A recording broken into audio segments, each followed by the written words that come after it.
হ্যাঁ বন্ধুরা, আমি চলে এসেছি তোমাদের গল্প দাদু, আমার ইউটিউব চ্যানেল 12 মাসে 13 পার্বণ।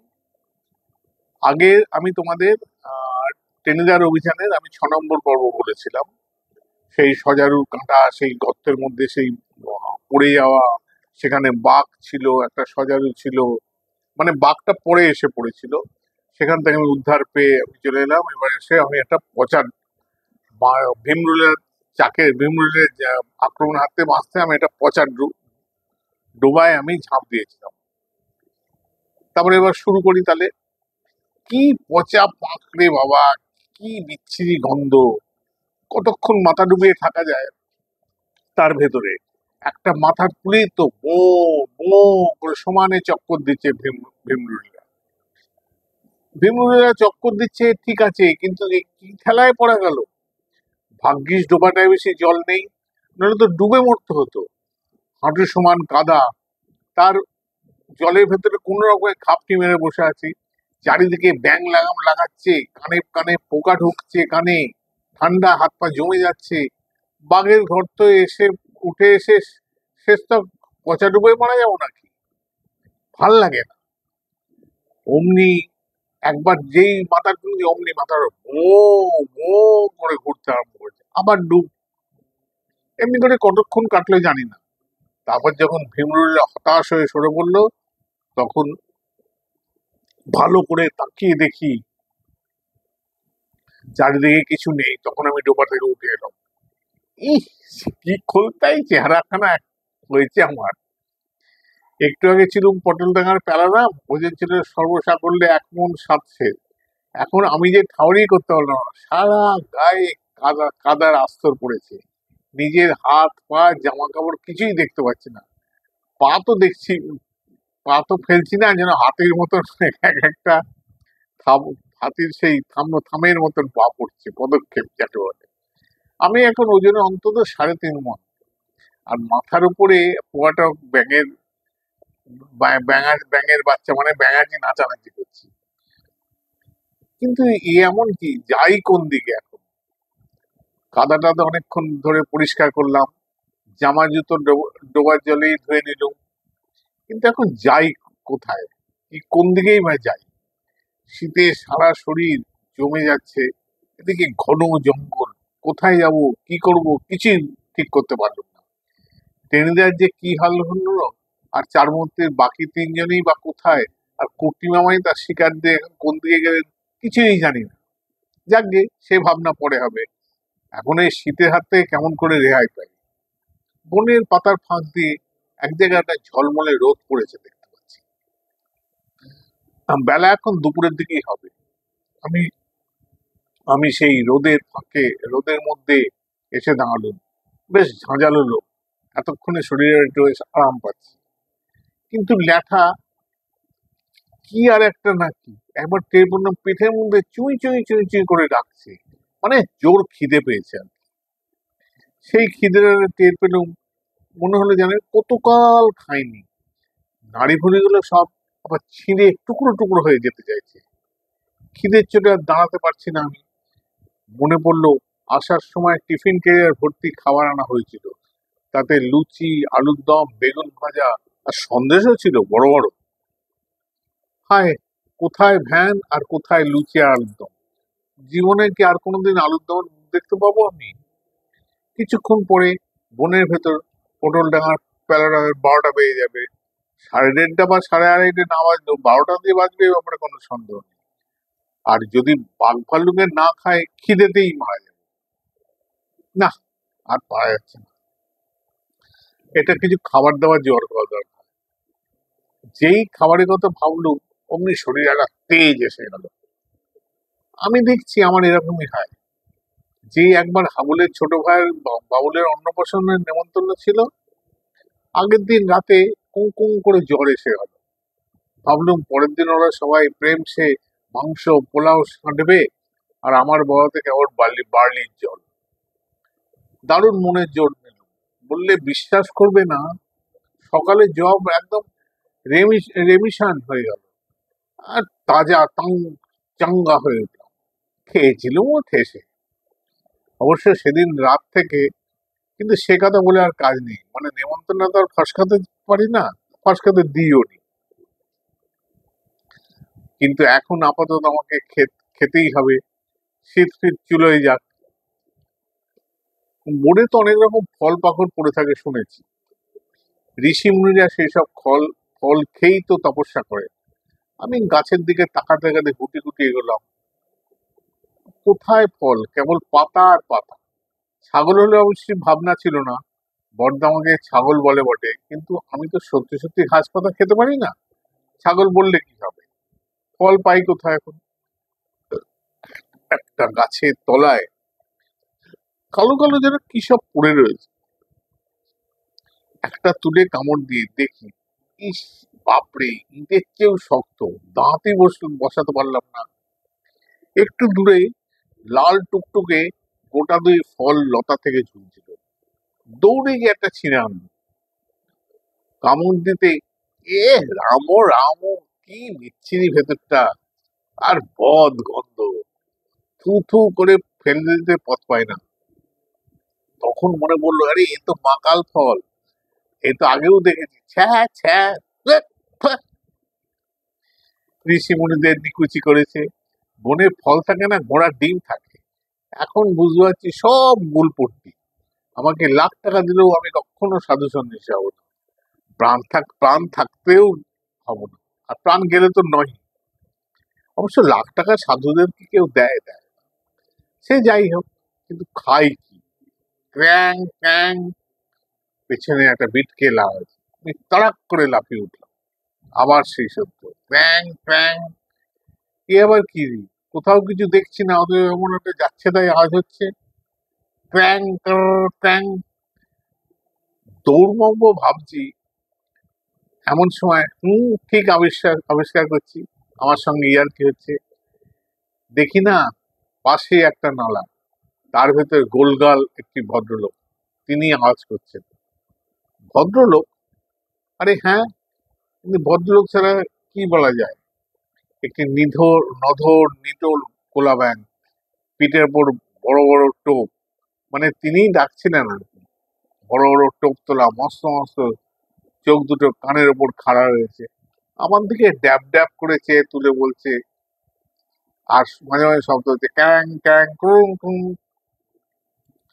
করেছি কি জানো, ফুটবলের ব্লাডারে হাওয়াতে যেমন করে ফোলো, তেমনি গলার দুপাশে বাতাস ভর করে গলাটা মোটা হয়ে উঠছে, আর বাতাসটা অমনি ছেড়ে দিচ্ছে, অমনি শব্দ হচ্ছে ক্র্যাং করাত। বটে, এমনি করেই কোলা ব্যাং ডাকে, সারা বর্ষা এইভাবে গ্যাঙর গ্যাং করে করে। আমি বেটা ব্যাং বাবাকে বললাম, খুব তো মেজাজে বসে আছিস দেখছি। ব্যাং একটা মস্ত লাল জিভ বের করে দেখালো, আমাকে ভয় দেখাচ্ছিস বুঝি? ব্যাং গলার দুধারে বাতাস ঝড় করতে লাগলো, এক চাঁদি তোকে উড়িয়ে দিতে পারি তা জানিস? ব্যাং আওয়াজ করলো আবার, ক্র্যাং ক্র, মানে জানতে লেগিস ইয়ার্কি নাকি, চেষ্টা করে দেখো না একবার। বটে, কুর কুর। জানিস আমার বড্ড খিদে পেয়েছে, আমি ইচ্ছে করলে এক্ষুনি তোকে ভেজে খেয়ে নিতে পারি, তবে তাই খা। বলেই ব্যাং আমার পিঠে চট করে একটা চাঁটি মারে। বাপরে, ভূত নাকি! আমি হাত তিনেক লাফিয়ে উঠলাম, তারপর দেখি দাঁত মুখ বের করে হাবুল সেন। এতে, হামলা তুই? হাবুল বলে, হ, আমি। কিন্তু তোরই কি দশা হয়েছে পেলা, কাদা মাইখা ভূত ছাইয়া একটা ব্যাঙের লগড়ে মস্কারা করতে আসস। এই ফাঁকে ব্যাংকটা একটা মস্ত লাফ দিয়ে ঝোপের মধ্যে কোথায় আড়াল আড়াল হয়ে গেল। আমি বেজার করলাম, খোশ গল্প এখন থাক, কিছু খাবারের ব্যবস্থা করতে পারিস? আরে আমি খাবার পাবো কই, সেই থেকে জঙ্গলের মধ্যে হারার উদ্দেশ্যে খুঁজি, ঘুরতে আসি, কে যে কোথায় চইলা গেল খুঁজতেই পাই না, শেষে একটা শীষ গাছের নিচে শুইয়া ঘুম দিলাম। বনের মধ্যে ঘুমলি? হ, ঘুমাইলাম। তোকে যদি বাঘে নিত? হাবুল একগান হেসে বললে, আমারে বাঘে খায় না। কি করে জানলি? হাবুল বলল, আমি শ্যান না, ওইটা ব্যাগের মাথায় এমন এমন হাঁটা চোপড় দিমু যে হাবুল আর বলতো না। হঠাৎ সমস্ত জঙ্গল কাঁপিয়ে কে যেন বিকট গলায় হ্যাঁ হ্যাঁ হ্যাঁ হ্যাঁ করে হেসে উঠল, একেবারে আমার কানের কাছে। ওরে বাপরে! আর হাবুল আর ডাইনে বাঁয়ে তাকালো না, ঊর্ধ্বশ্বাসে দৌড়। আবার সেই শব্দ, হ্যাঁ হ্যাঁ হ্যাঁ হ্যাঁ। এবার ভিজে কাপড়ে আমি হাবুলের পেছন পেছন দে ছুট ছুট ছুট। ওরে হাবড়া, দাঁড়া দাঁড়া, যাস না, আমায় ফেলে যাস না বলে কে যেন ডেকে উঠলো। আমি আমি যেন হাবুলকে বলে উঠলাম, আমাকে ছেড়ে যাস না রে হাবলা, আমাকে ছেড়ে যাস না। বেশি দূর দৌড়ত হল না, হাউমাউ করে খানিক দূর ছুটে একটা গাছের শিকড়ে পা লেগে হাবুল ধপাস। সঙ্গে আমিও তার, যেহেতু পেছন পেছন ছিলাম, আর তার পিছনে কুমড়োর মতন গড়িয়ে পড়লাম। খাইছে খাইছে খাইছে, হাবুলে হাত হাহাকার করলো।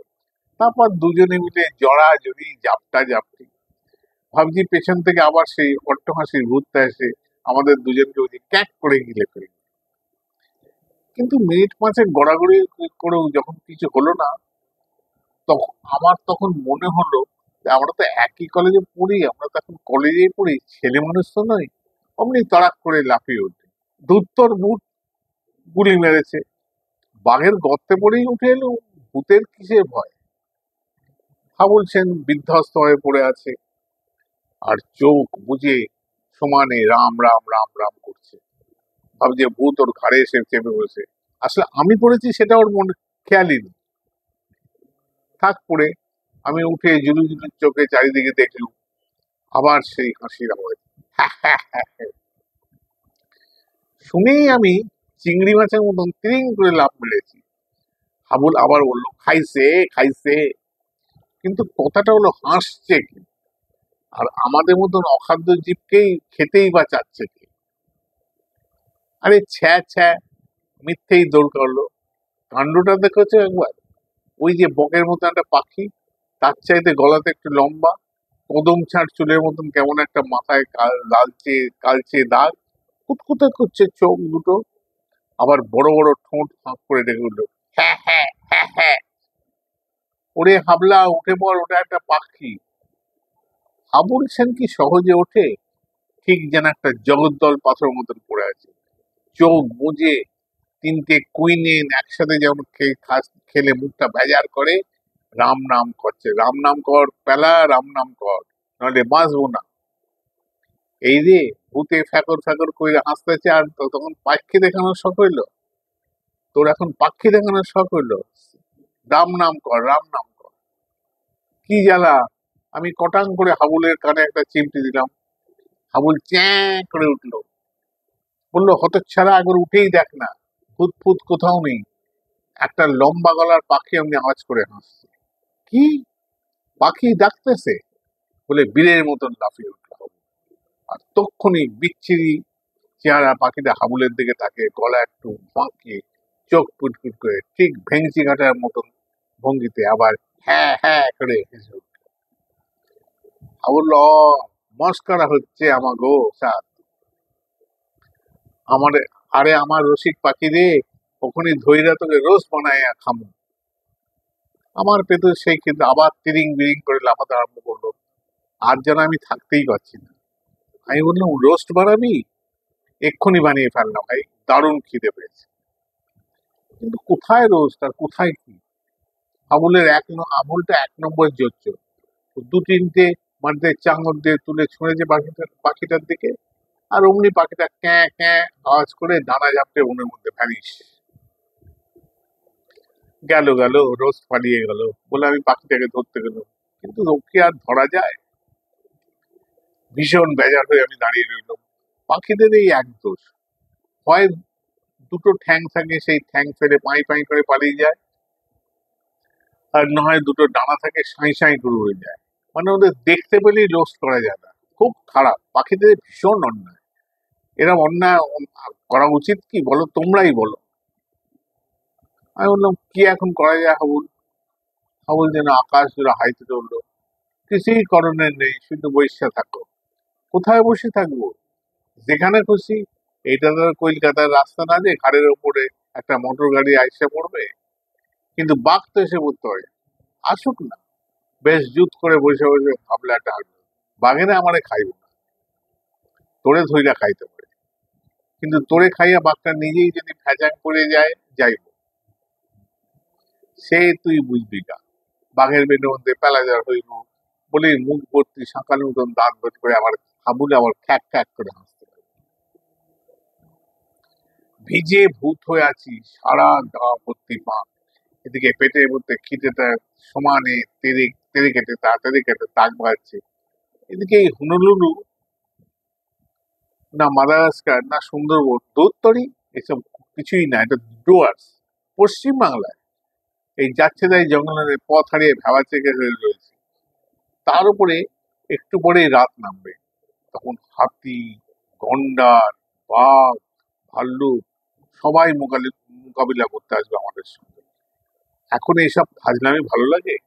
ইচ্ছে হলো হালার কান পেঁচে একটা পেল্লায় থাপ্পড় লাগিয়ে দিই।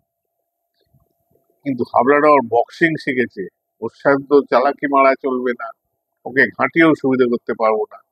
কাজে মনের রাগ মনে পুষেই জিজ্ঞেস করলাম, তোকে ভাগে খাবে না? তুই জানলি কি করে? আবুল গম্ভীর হয়ে হলো, আমার কুস্তিতে লেখা আছে ব্যাগরে আমার ভোজন করবো না। আমি রেগে বললাম, দূর তোর কুস্তির নিকুচি করেছে। আমাদের পাড়ায় যাদবদার কুস্তি লেখা ছিল যে সে অতি উচ্চ আসনে আরোহণ করবে। তারা এখন যাদবদা রাইটার্স এর 10 তলার ঘরগুলো ঝাঁট দেয়। বললো ও তো উচ্চাসনই হইল।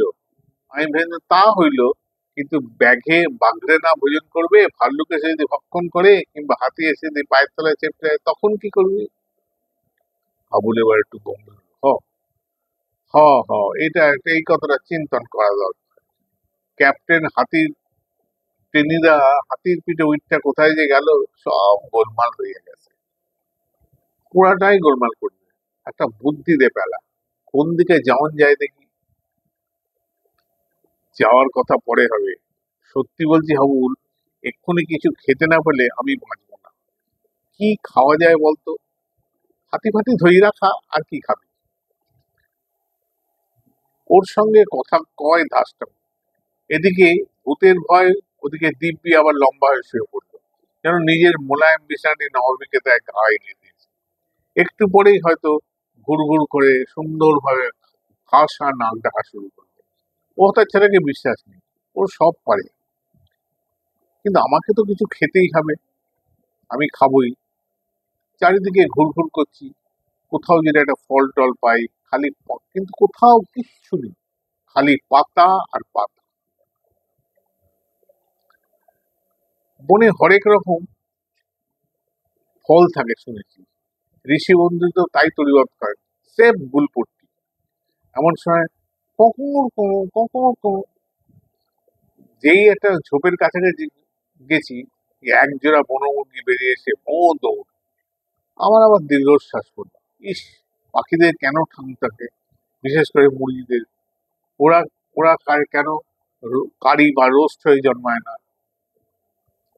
কিন্তু জয় গুরু, ঝোপের মধ্যে সাদা সাদা চারটে রঙের উপনক্ষী, ডিম, মুরগির ডিম। খপ করে দুহাতে দুটো ডিম তুলে নিলাম, হাবুলের দিকে তাকিয়ে দিচ্ছি, ঘুমোচ্ছে। ঘুমুক হতভাগা, ওকে আর ভাগ দিচ্ছে না। এই 4টে ডিম আমিই খাবো, কাঁচাই খাবো। যেই মুখে দিয়েছি, ব্যাস, আমার চোয়ালে সেইখানে আটকে গেল। আমার সামনে কোথা থেকে এসে বিকট কালো মূর্তি, ঝোপের ভেতর থেকে নির্ঘাত একটা মস্ত ভার। এমনিতেই গেছি, আমি একটা বিকট চিৎকার করে ডাক দিল, হাবুল! আর হাতের একটা ডিম সোজা ছুঁড়ে মারলুম ভাল্লুক দিল। আর ভাল্লুক তক্ষুনি ডিমটা লুফে নিয়ে স্পষ্ট মানুষের গলা বললো, দে না, আর আছে। তা বন্ধুরা, আজকে এই পর্যন্তই থাক। আমি তোমার এই ইউটিউব চ্যানেল গল্প দাদু, গল্প দাদু আমি বলছি, আমার এই ইউটিউব চ্যানেল 12 মাসে, তার উপরে তোমরা লাইক দিও, কমেন্টস করো, কেমন লাগলো অবশ্যই জানাবে, সাবস্ক্রাইব করো এবং পারলে সেটাকে শেয়ার করো। আজকের মতো আমরা এখানেই শেষ করছি। টাটা, আবার পরে দেখা হবে।